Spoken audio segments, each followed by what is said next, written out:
Ah, Coucou, coucou Noélie, je suis coucou, désolée, je suis voilà. un peu en retard. Non, et puis J'étais en c'est train de moi manger. aussi, j'étais en pleine découverte de comment rajouter quelqu'un. D'accord, ok. Bon, Les joies des premiers essais et des découvertes. d'accord. Alors, donc, comme je disais à tout le monde, je me présente Noélie, praticienne bien-être en cours de formation Ayurveda.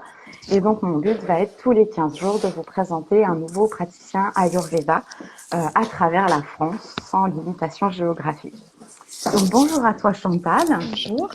Et merci à toi de me faire l'honneur d'être ma première invitée. Je trouve ça Eh ben, très, écoute, toujours symbolique. Le premier oui. invité, c'est important, c'est Non, pas rien. merci à toi Noélie de m'avoir invitée. Je vois qu'il y a déjà une personne qui est connectée, c'est cool. Super. Et ben Voilà. écoute, on va commencer et de toute façon, ça sera aussi en rediffusion sur YouTube. Mm, Donc on pourra le partager sur les réseaux pour les personnes qui ne pouvaient pas être présentes. ok. Donc première question, donc 10 questions à mon praticien Ayurveda.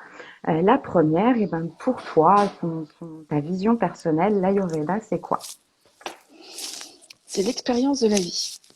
C'est L'expérience de la vie. ouais, ouais, c'est une médecine hein, ancestrale, traditionnelle, mais c'est aussi expérimenter la vie intérieurement et tout ce qui se passe au niveau de l'environnement, quel impact et quelle influence ça peut avoir. Enfin, tout ce qu'on traverse, en fait, l'expérience de la vie influence sur notre intérieur. Et vice-versa Cool, d'ailleurs. Et comment aussi l'intérieur peut avoir un impact sur l'extérieur. en effet. Pour toi, comment et quand l'Ayurveda est entré dans ta vie? Alors, l'Ayurveda est entré dans ma vie en 2007, à la suite d'un voyage en Inde, où j'ai rencontré mon mentor en massage qui s'appelait Shibu.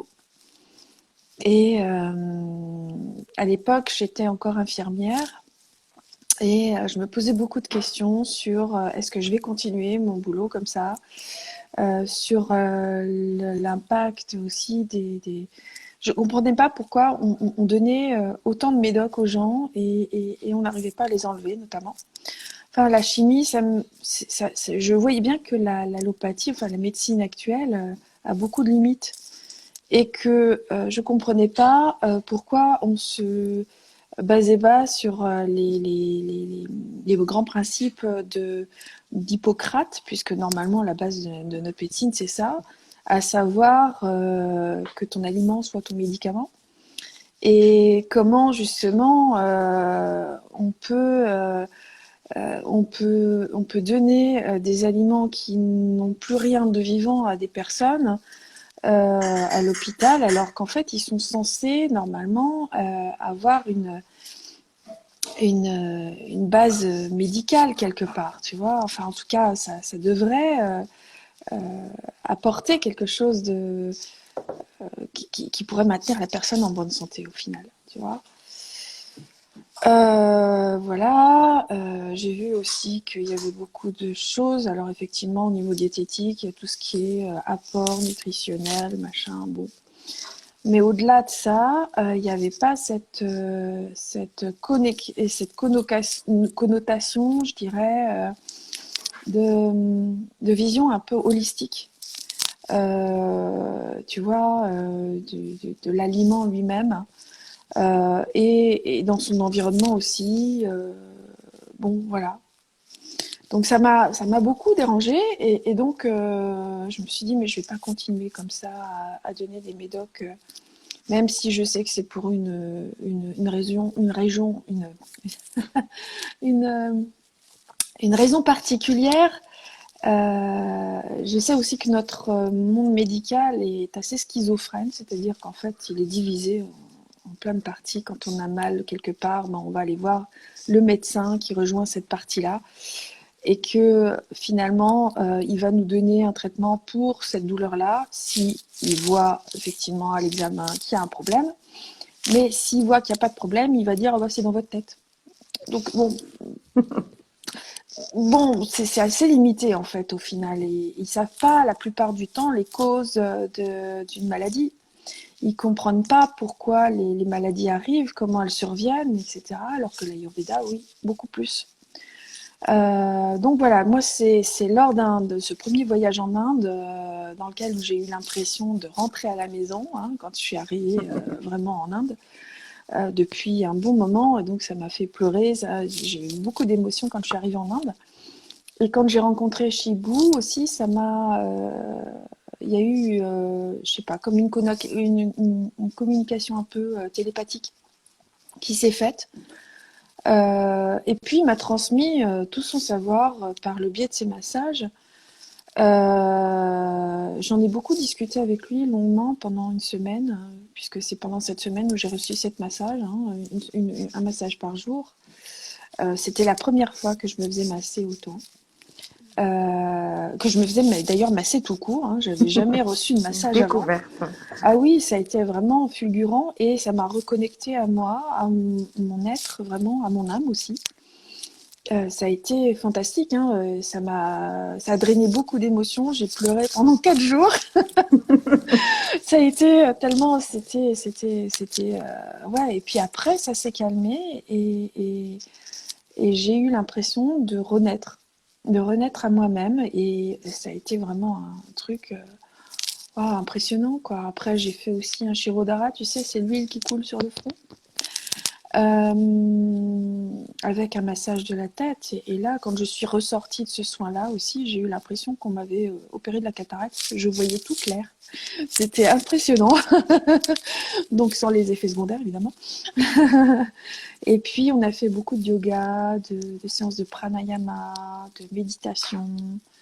On a appris aussi à se masser avec ma professeure de massage à l'époque, qui s'appelle Janine Baroucha et qui fait partie des professeurs de l'Institut de formation de Joël Savatowski, qui propose des massages auprès des infirmières et du corps médical et paramédical. Voilà, donc c'est par ce biais-là que je suis rentrée dans l'Ayurveda. Et donc, quand je suis rentrée chez moi, c'était en 2007, hein, donc en 2007, il n'y avait pas beaucoup de personnes qui étaient encore dans ce domaine-là. Le massage de bien-être commençait tout juste à poindre le bout de son nez. On va dire que j'étais un peu dans les personnes précurseurs, avant-gardistes. Les premières générations. C'est ça, la première génération de thérapeutes en Ayurveda. Enfin, en tout cas, de praticiens au départ. Ok. Est-ce que toi, troisième question, tu te rappelles de ta ou tes premières consultations? Ouais. Et comment tu les as vécues? J'étais un peu stressée, je dois dire, parce que je me disais, j'espère que je vais pas me louper. Et puis en fait, une fois que je suis lancée, après, c'est bon, quoi, tu vois. Mais ça a été des très très belles rencontres, avec qui j'ai gardé contact d'ailleurs, hein, pour la plupart. Super. Quatrième question, es-tu direct et ou visio pour ce qui est des consultations ayurvédiques? Plutôt direct. Plutôt direct. Je peux faire en visio, mais c'est vrai que pour moi, c'est tout nouveau la visio. Hein. C'est depuis le Covid. Hein. Sinon, avant, moi, je préfère être en direct parce que grâce au direct, je peux prendre le pouls. Et puis, je peux mieux voir la langue, les ongles, etc. Enfin bon, il y a toute la partie observation qu'on ne peut pas faire quand on est en visio. Je comprends, je te rejoins tout à fait là-dessus. Et donc, ta ville, pour ceux qui seraient intéressés pour te découvrir là, justement en direct? Mon site internet, c'est ça que tu veux dire? La ville où tu pratiques. Ah, ma ville, oui, c'est à Rennes. À Rennes, ok. À Rennes. D'ailleurs, je te demanderai après, si ça ne dérange pas, en messagerie, tu m'enverras toutes les coordonnées que tu souhaites partager, que ce soit le site ou téléphone ou mail, enfin, ce que tu souhaites partager pour que je puisse le mettre sous la vidéo pour les personnes qui souhaiteraient te contacter. Ça fait 15 ans que je suis praticienne et surtout thérapeute en Ayurveda. Et que je consulte en présentiel comme en vidéo 2 fois par semaine, le mercredi et le samedi. Voilà. Et puis j'ai mis en place aussi une méthode qui s'appelle la méthode Kriya, qui est pour toutes les personnes qui veulent pratiquer l'Ayurveda dans leur quotidien, mettre en place une routine ayurvédique pour rester en pleine forme, gagner en énergie. Je vais venir sur juste la prochaine question. Parce que je pense que ça rejoindra un peu ça. D'accord. Est-ce que tu as une spécialité ou un domaine de prédilection ou Euh, une petite chose que tu aurais créée comme créale, justement. Ouais, alors en fait, moi, mon domaine de prédilection, c'est l'accompagnement. J'adore accompagner les gens. Que ce soit des femmes comme des hommes, hein, c'est pas un Mhm. problème. J'aime beaucoup cet accompagnement où il y a une interaction, il y a vraiment un échange qui est réel avec la personne. D'accord. Où elle, comme moi, on va s'apprendre mutuellement des choses. On va Et pour s'enrichir rejoindre mutuellement, en donc fait. Créa, justement, C'est ça. tu accompagnes les personnes. C'est ça. Et cette méthode-là, alors, elle a deux buts. La première, c'est de permettre aux gens d'apprendre à mettre en pratique l'Ayurveda dans leur quotidien.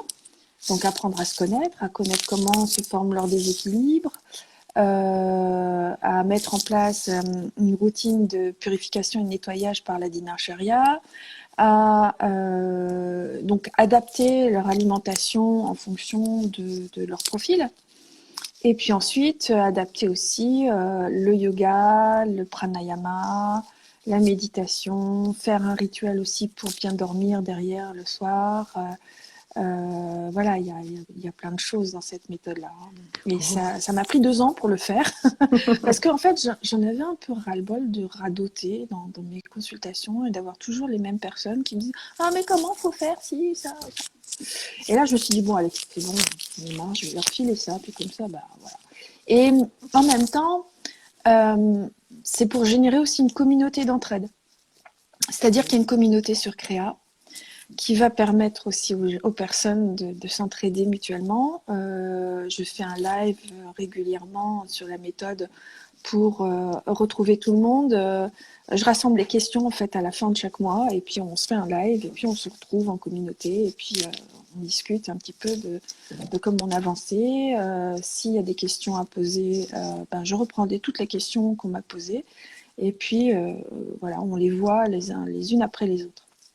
Et le deuxième but, qui me tient mais vraiment, vraiment à cœur, c'est que il y a un but derrière, c'est que en fait, grâce à l'argent récupéré par cette méthode, j'en reverse une partie à un ami qui se trouve dans un bidonville à Jaipur et qui a son association pour améliorer la vie de femmes et d'enfants dans son bidonville. J'ai passé 10 jours là-bas, j'ai vu effectivement comment ils vivaient. Et donc, il y a plein de trucs à faire là-bas. Et donc, ils ont besoin de moyens. Donc voilà, ça me tient vraiment beaucoup, beaucoup à cœur. Et c'est pour ça que j'ai besoin d'une communauté. Ok, alors je profite de ce message qui est d'une belle, d'un bel altruisme. Donc tu n'hésiteras pas aussi à mettre si cet assaut a des coordonnées ou s'il faut passer par toi, si jamais il y a des personnes que ça intéresse, qui auraient écouté Bien la sûr. vidéo, qu'on n'hésite pas aussi Oui, tant oui, qu'à oui. faire. Avec plaisir. Mm. Question 6. Qu'as-tu le plus gagné avant et après la mise en place de l'Ayurveda?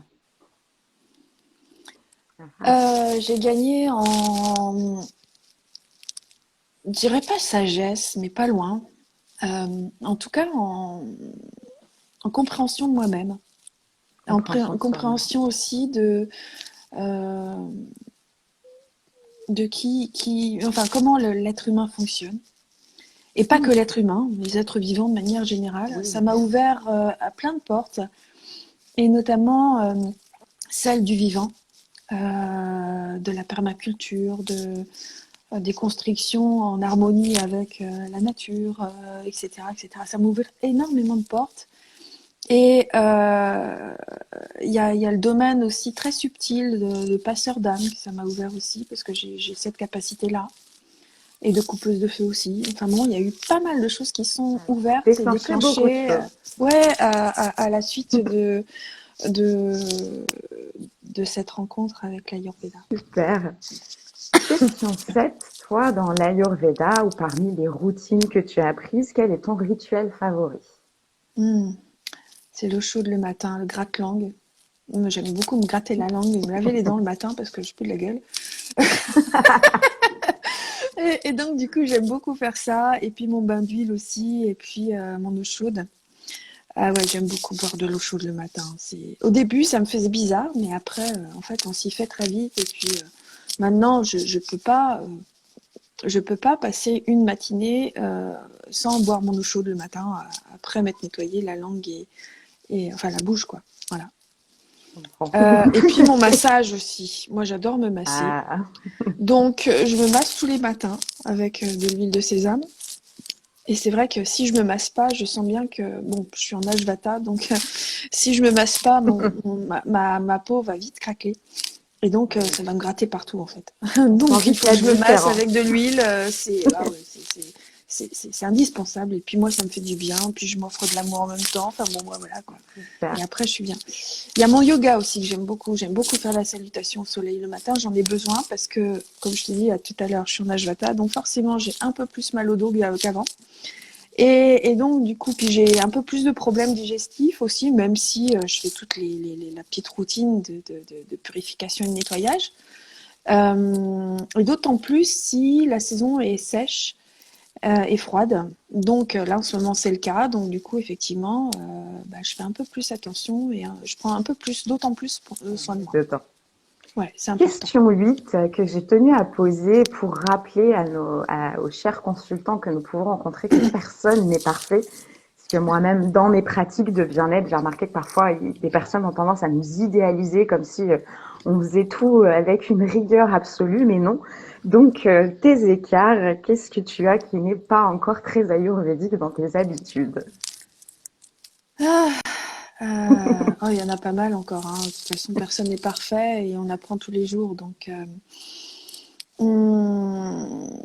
ce qui est pas très ayurvédique, c'est d'interpréter ce que veut dire l'autre. Par exemple, les interprétations, les projections. En bonne pita que je suis, c'est vrai que je pars très vite dans ce genre de jugement.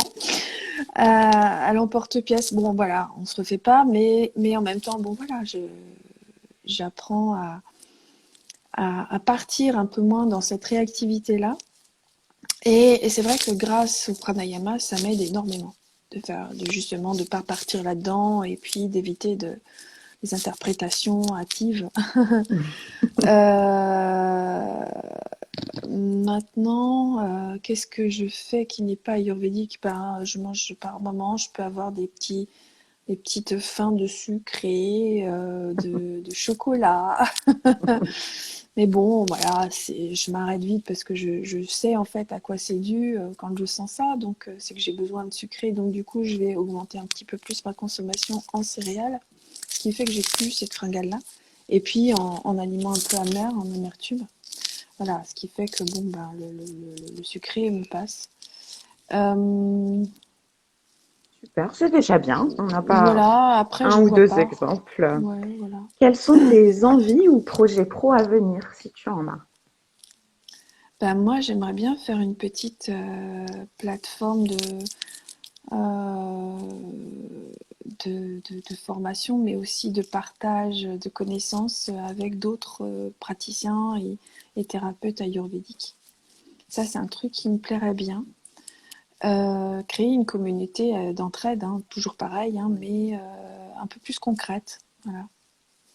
Super, toujours dans l'idée du partage et de C'est l'échange. ça, c'est ça. Et dernière question, qui souhaiterais-tu voir à ton tour interviewer? Oh, Ah, qui, qui, je connais plein de personnes donc, que je connais déjà, donc à la limite, il y a eu Baggio, que j'aime beaucoup. il est prévu. D'accord. T'as Enora Conan, qui est vraiment super, qui va faire un live d'ailleurs demain soir avec moi sur l'hypothyroïdie. Eh ben, Il y écoute, a Caroline Henry, qui fait partie de l'école Gaia Veda. j'ai assisté à ces conférences, enfin une Ouais, de elle est ces géniale. conférences pendant le Elle est forum de chouette. l'Ayurveda l'an Il y dernier. a Joyce Villaume-Ledon, bon, qui est peut-être un peu moins accessible, qui se trouve sur Paris et qui est la prof d'Ayurveda et Conscience. Sinon, il y a Armanda Dos Santos aussi, qui est vraiment Déjà chouette. deux, c'est bien. J'avais dit Bon, juste un. voilà. Je suis désolée. Je suis partie. Parce qu'après, il faudra que je les case tous au fur et à Je mesure. comprends, je comprends. Eh ben, écoute, merci à toi pour ta présence. Donc, pour ceux qui souhaiteront revoir, donc ça sera diffusé sur YouTube demain, je pense dans la journée, je devrais trouver le temps de le faire. Donc, tu me renvoies bien tes coordonnées Mm. et éventuellement celles de l'asso s'il y en a. Et donc, dans 15 jours, on se retrouvera justement avec Hugues Patio pour le Et prochain puis, interview. c'est génial. Et puis, si vous voulez me retrouver régulièrement, je suis sur Facebook, j'ai un groupe qui s'appelle l'Ayurveda Pratique. Et donc, vous êtes les bienvenus. Et donc, tous les mercredis soirs, je fais un live sur une thématique particulière. Un groupe que je recommande et que je suis aussi dans mes formations. Merci. D'ailleurs, les vidéos sont des contenus super intéressants et j'en ai déjà 3-4 de retard parce qu'il y a les cours à côté. Oui, après, ben voilà, c'est pas grave. Ils sont aussi sur Ah, mais YouTube, sur je ma les chaîne. garde sous le coude. Ils sont aussi sur YouTube qui s'appelle sur ma chaîne Maya Ayurveda. Donc, vous pouvez Super. retrouver. Bah, Voilà. écoute, merci pour ta présence. Merci à Namasté. toi. Et puis, bonne soirée à toi et merci à ceux qui étaient présents. Ok, Au revoir à à tous. bientôt. Salut. Au revoir.